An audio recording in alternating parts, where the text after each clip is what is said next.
વલસાડના વાપીમાં વહેલી સવારથી અવિરત વરસાદ. વાપીમાં સાંબેલાધાર વરસાદથી અનેક વિસ્તાર બેટમાં ફેરવાયા. નેશનલ હાઈવે 48ને અડીને આવેલા વાપી કોર્ટ પરિસરમાં ઘૂસ્યા પાણી.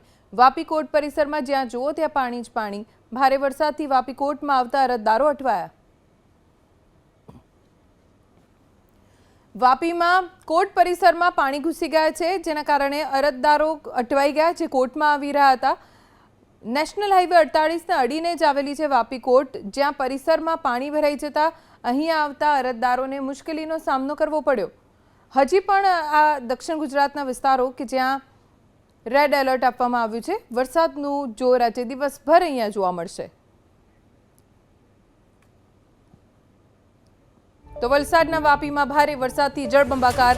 સાંઈ આસ્થા સોસાયટીમાં પાણી ભરાઈ ગયા, ઘરમાં પાણી ફરી વળ્યા, ઘર વખરીને નુકસાન થયું.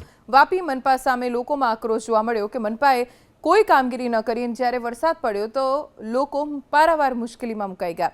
ઘરમાં પાણી ફરી વળ્યા છે, ઘરમાં પાણી ફરી વળતા ઘર વખરીને નુકસાન થયું છે, અનાજ પલળી ગયું છે. દ્રશ્યો જુઓ, વાહનોને નુકસાન થયું છે, વાહનો અડધો અડધ ડૂબી ગયા છે. માત્ર આસપાસના વિસ્તારોના દ્રશ્યો જોઈને અંદાજો લગાવી શકાય તેમ છે કે શું સ્થિતિ અહીંયાના લોકોની થઈ હોઈ શકે છે. ગાડીઓ અડધો અડધ ડૂબી ગઈ છે, દુકાનો મકાનોમાં પાણી ઘૂસી ગયા છે, અને હજી આખો દિવસ વરસાદ વરસવાનું અનુમાન પણ છે. એલર્ટ આપવામાં આવ્યું છે આ વિસ્તારોમાં અત્યંત ભારે વરસાદનું. લોકોની મુશ્કેલી ખૂબ વધી ગઈ છે, જનજીવન અત્યંત પ્રભાવિત થયું છે. જે લોકો રસ્તા ઉપરથી વાહન લઈને પસાર થયા છે, તેમના વાહનો અધવચ્ચે જ બંધ પડી ગયા છે.